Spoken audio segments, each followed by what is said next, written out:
Season 6वटा हुन्छ। 6वटा सिजनमा खालि म 3वटा सिजन गुबा यस्तो गुबामा क्या गुबा कुहिन्छ भन्छ नि, त्यति बेला चाहिँ यहाँ मैले पुरा यो उयो मात्रै लाग्छ के भन्छ यिनमा 4 पल्ट याद गर्नुहोस् है। र अब बर्खा मासमा चाहिँ के गर्छु भने 2टा भनिदिइहालेँ। र अर्को कुरा यो गमलाले मैले जति हान्दै भिजाएको छु नि यसले पुरा सोच्दिन्छ। जस्तै अहिले पुरा घाम लाग्ने सुक्खी हावा चलिरहेको छ है। यो त्यस्तो सिजनमा चाहिँ म भिडियोमा हेरेर तपाईँहरूले 4 पल्ट हान्नुभयो भने यो त लेते हुन्छ। गार्जेनलाई नानीले सोध्यो टाइमिङ भनेको के हो भनेर सोध्यो, उहाँ गार्जेनले यति राम्रो एन्सर दिनुभयो कि आम्मा मेरो मनै कस्तो खुसी छ्याङ्गै भयो। ल त हजुरलाई स्वागत गर्दै म यो सेमिडियम अर्किडमा पानी हान्दैछु भिजाउँदैछु भन्यो है। र आज ठिकै साइड पनि पर्यो र समय पनि धेरै बिति गएछ। र यसरी नै म अब पानी सुरु गर्दै यति सोलिड है। तपाईँहरूले कमेन्ट गरेकोमा मैले है हेरेँ, त्यसले गर्दा पानी कसरी हेर्नुहुन्छ के हुन्छ कति समयमा दिनुहुन्छ भन्नुभएको थियो। यसैले गर्दा आज यो मैले भिडियो बनाउँदैछु। र ल त म चाहिँ कस्तो पाराले हान्छु भने पानी अहिले ठिक्कै अब ठन्डा महिना गएर गरम महिना आइरहेको छ र ठिकै अब यति बेला पानी मैले हान्नु नै थियो आज। र त्यसैले गर्दा तपाईँहरूको सम्झी पाएर अब मैले पानी हान्दैछु। अब अहिले चाहिँ पानीले भिजाउनुपर्छ। यो ठिक्कै अब अहिले यो फुल्दैछ, अर्ली भेराइटी फुल्दैछ भनौँ, फुलेर अब लेट भेराइटी अब आउँदैछ सिजन। र सिजन अब भनौँ ऋतु भनौँ न सिजन है, हाम्रो म त सिजन भन्छु। सिजन 6वटा हुन्छ।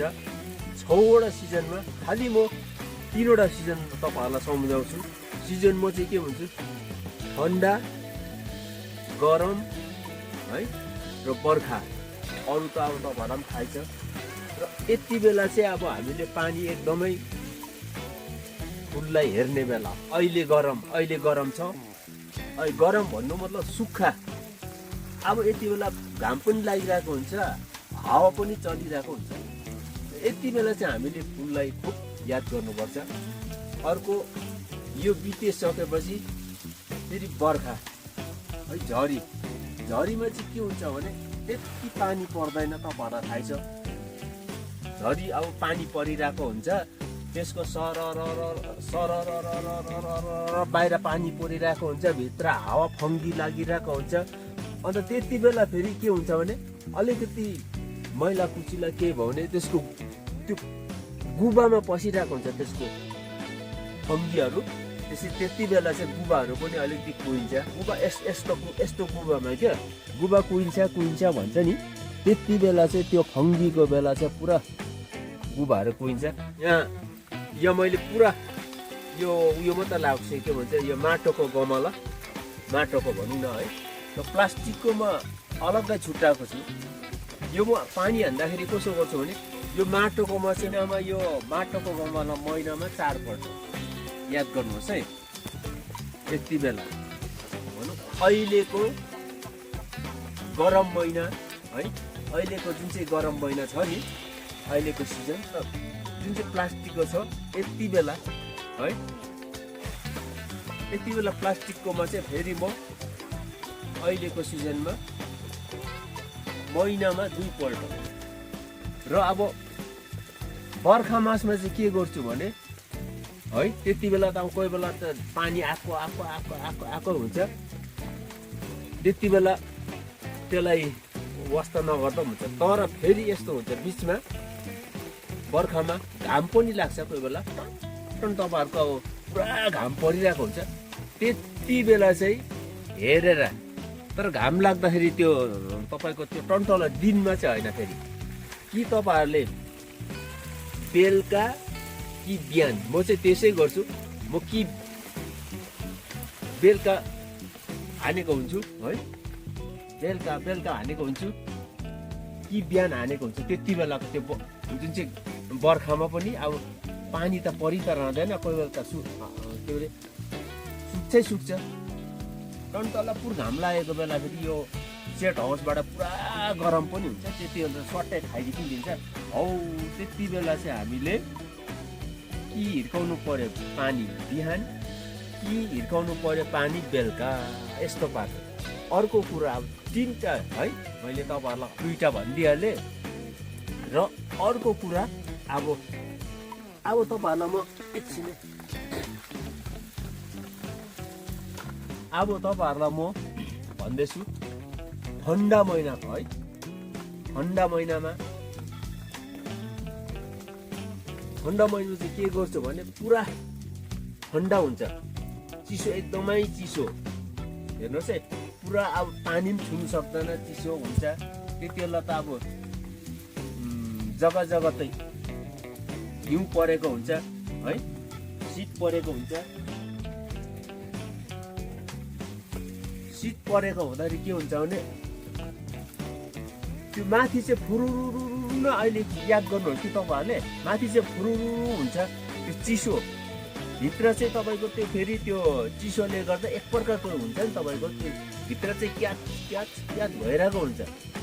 त्यति बेला चाहिँ तपाईँहरूले हेरेर है, ठन्डा महिना चाहिँ हेरेर मात्रै हिर्काउँदा हुन्छ। त्यति बेला त अब भइरहेको हुन्छ। त्यति बेला चाहिँ तपाईँहरूलाई जति बेला भ्याउनुहुन्छ नि त्यति बेला त त्यो उयो के हुन्छ भने घाम पनि कम्ती हुन्छ र तपाईँहरूले दिउँसो हिर्काउँदा पनि हुन्छ है। बिहान बेलुका त सक्दैन नि, अब बेलुका त झन् एकदमै ठन्डा हुन्छ, बिहान पनि ठन्डा हुन्छ। त्यति बेला तपाईँहरूले त्यहाँ चाहिँ दिउँसो भ्याउँदा हेरेर हिर्काउँदा हुन्छ। किनभने त्यति बेला चाहिँ अब झन् यो प्लास्टिककोमा त तपाईँहरूले त्यति बेला त महिनामा हिर्काउँदा पनि हुन्छ प्लास्टिककोमा।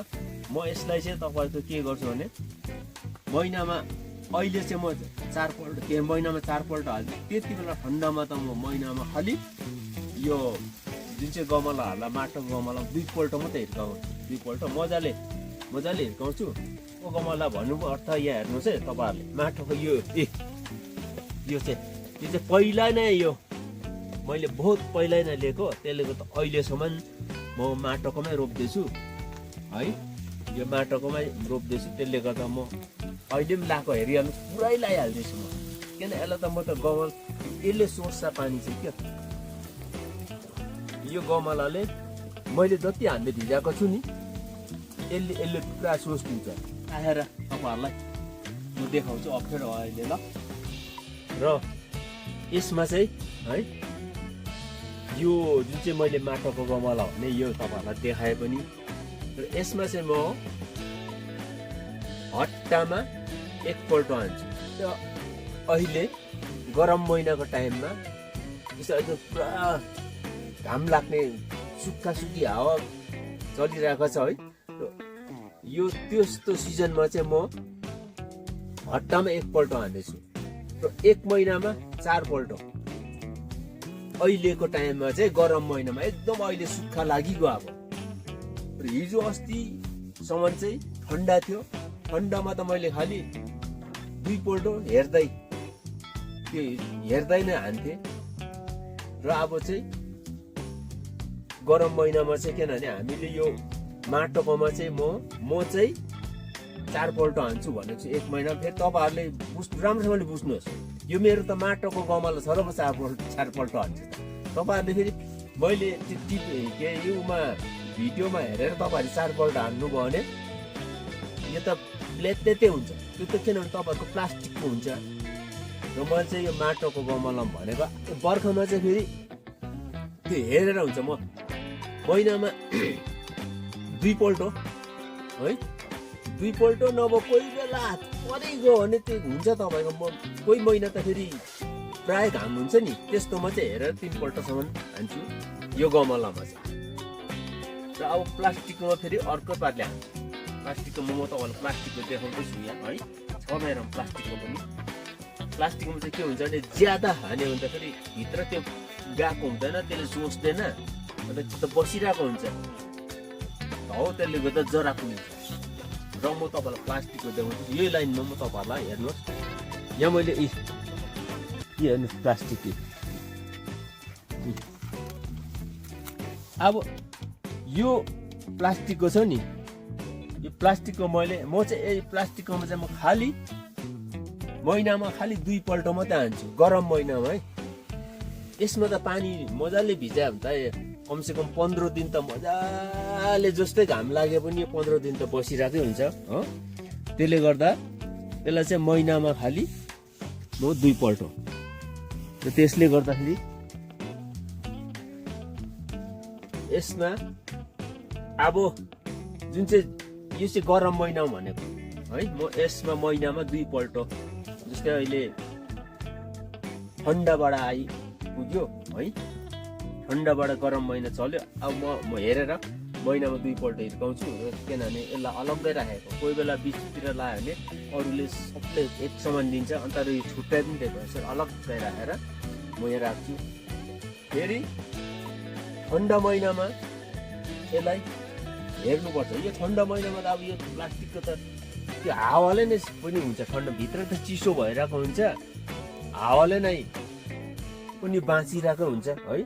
र त्यसले गर्दा महिनामा यसलाई ठन्डामा भन्छ नि त्यो हिउँ खस्छ, हावा खस्छ, चिसो हुन्छ, त्यति बेला त महिनामा खालि एकैपल्ट दिँदा पनि हुन्छ। होला त मजाले 1 महिना दियो, त्यहाँदेखि नहान्दा पनि हुन्छ, त्यो सुक्खा हुन्छ।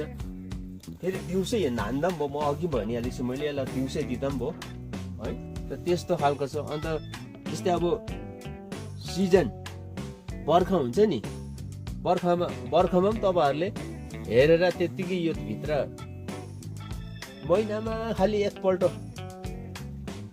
यो यसलाई चाहिँ बर्खामा पनि त्यो टल्लापुर घाम लागेको हुन्छ, त्यो घाममा त कोही बेला त अब 1 दिन हान्यो भने यसो हेरेर यसलाई महिनामा 1 पल्ट दिनुहोस् तपाईँहरू। म एकैपल्ट दिँदैछु, भित्र चिसो हुन्छ, यो बाँचिरहेकै हुन्छ। म एउटा सानो इक्जाम्पल भन्छु तपाईँहरूलाई है, त्यो सत्य भएको।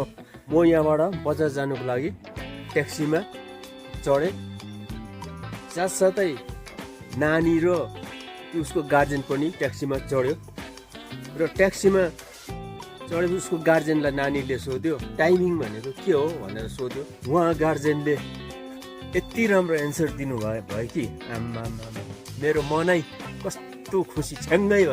उसको गार्जेनले भन्यो तैँले खाएको नै टाइमिङ हो भनेर भन्यो, तैँले खाँदाखेरि दाँतले जिब्रो टोक्दैनस्, त्यही हो टाइमिङ भनेर भन्यो।